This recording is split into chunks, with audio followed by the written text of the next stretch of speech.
Hi there, are you a course creator or a coach or consultant? You're trying to build your business and maybe you're thinking there's a shortcut to all this list building stuff and maybe I can hack the system.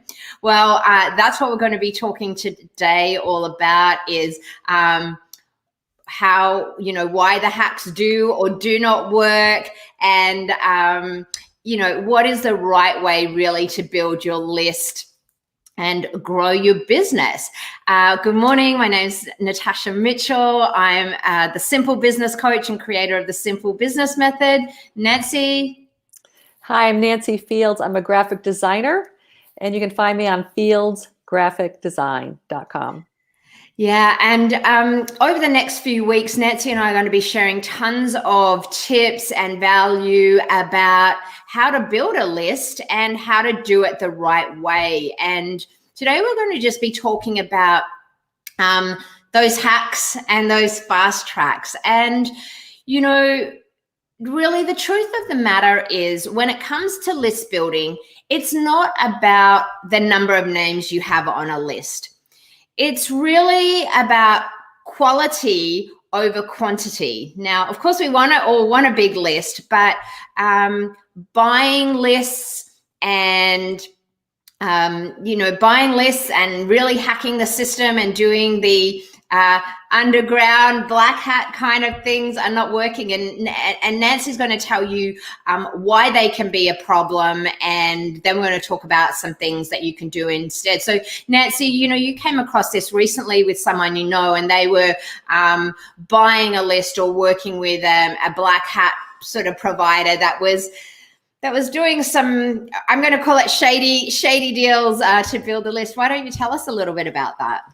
Well, actually, I've had two experiences with this. One a few years ago, and one of my customers hired a business coach, not Natasha, but this business coach said, we'll just buy a list for you. And so they bought a list. And then, just have Nancy upload it. It's like, they weren't going to upload, just have Nancy upload it. And so they chose the Mad Mimi platform as well for her.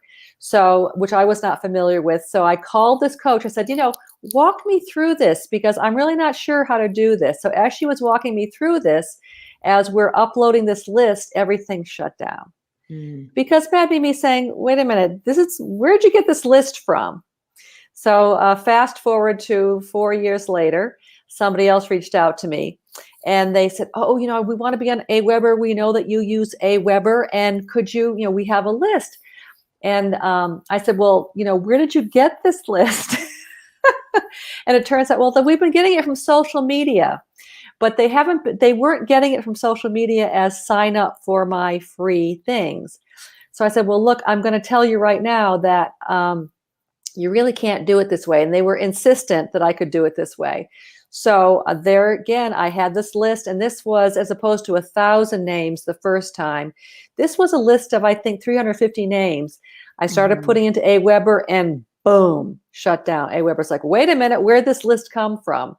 Yeah. So, there are rules. And especially a year ago, was it, Natasha, that GDPR in Europe came out, and they are really particular. It's double opt-in, and you cannot be scraping people's email names, they call it, like these robots that go along and they scrape your name off of a website. You can't do that. Yeah. You will be shut down. And you know what? If you're shut down for doing this, oftentimes you don't ever get back up on social media. Yeah, exactly. And I think to, simplify all of that down a little bit. And hi, if you're joining us live, welcome. If you've got any questions, please leave a comment or a question for us, or give us a thumbs up. We can't see all of your comments as we're going live right now, but we will answer them all after the call. And if you're watching this on a replay, also leave us a question and we'll be happy to answer that. But just reiterating what Nancy is saying is that there are rules to list building. When you're using email platforms, they've got a lot of rules built in. They're trying to stop spam going out there because at the end of the day, you're a consumer of this information as well. You don't want to be spammed, and neither do your customers. So really, we want to make sure that You want to make sure that you're not just buying lists for the sake of it. As I said, it makes no sense to have thousands of people on your list if they're not ideal customers. It just doesn't make sense. So you're better to have a smaller list of people who want to be on your list, who want to hear what you have the problems that you can solve for them. And I'd much rather have a smaller list than a big list of spam names that really don't need what you have. And Nancy, we were talking a little bit about it this morning, and you're reading an amazing book. Why don't you share a little bit about what they have to say about this particular topic? Well, this is a wonderful book. It's been out for a while. If you can see it, to put it there, The Personal MBA. And so I told Natasha, I said, Natasha, I just read this morning. Every morning I read a chapter, and this was about free.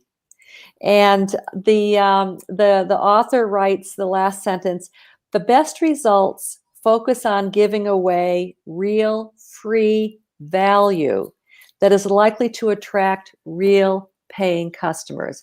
It's not about being spammy. It's not about, doing this big, sleazy online marketing. It's about attracting customers in a way that you are truly giving value. You are helping them realize that you are there for them, because they are looking for you. So how are you going to do that in a way that is ethical and that gives away free value? And that's really what we're talking about through the next few weeks. Yeah, creating absolutely. A free offer. Exactly. And while we're talking about that, I'm just going to put up on the screen now, if you want our free offer, this is where you can get it at freeoffer101.com/roadmap. And you can check out exactly what we're talking about. If that's of interest to you, great. You might be our ideal customer. If it's not, then you're probably not going to download that offer. So start getting out there with great free information. We're going to be talking more about that in our next few tips about how to do that, what kind of information you should be giving people, what format that should be in. And we're going to be sharing all of that later this week and the following week. So, again, as we wrap up, as a business coach, this is one of the questions I get asked all the time is should I outsource my list building? How can I get someone else to do this? I just want to say this, is there's a time and a place for outsourcing this information or this work effort. Be very careful about again, this kind of the scrape and the spam. My recommendation is don't outsource this until you have a good handle on who your customer is, what message you want to give them, and then really have a look at what pieces you are outsourcing or not. So Nancy, we're getting close to wrapping up today. Any last comments you'd like to share with everyone? Well, I love what you said, because it really is about doing it right, doing it well. And also you are going to know your customer, and you're going to be able to articulate what you sell so much better by doing the steps that Natasha and I are going to be taking you through. And then once you got that down, absolutely you can outsource, and Natasha will be telling you what to outsource and how. But for now, do it right and start with us. We'd love to have you join us. Yeah, thanks, Nancy. So you can download our 4-step easy list building roadmap below. Here is the link. I'll also leave that in the comments. Thanks so much for joining us today. We hope you're finding these tips helpful. We're going to be back again tomorrow to show you where to start if you don't have any list. In the meantime, leave us a question, a comment, or your best list building tips, and we'll see you tomorrow. Bye for now. Bye.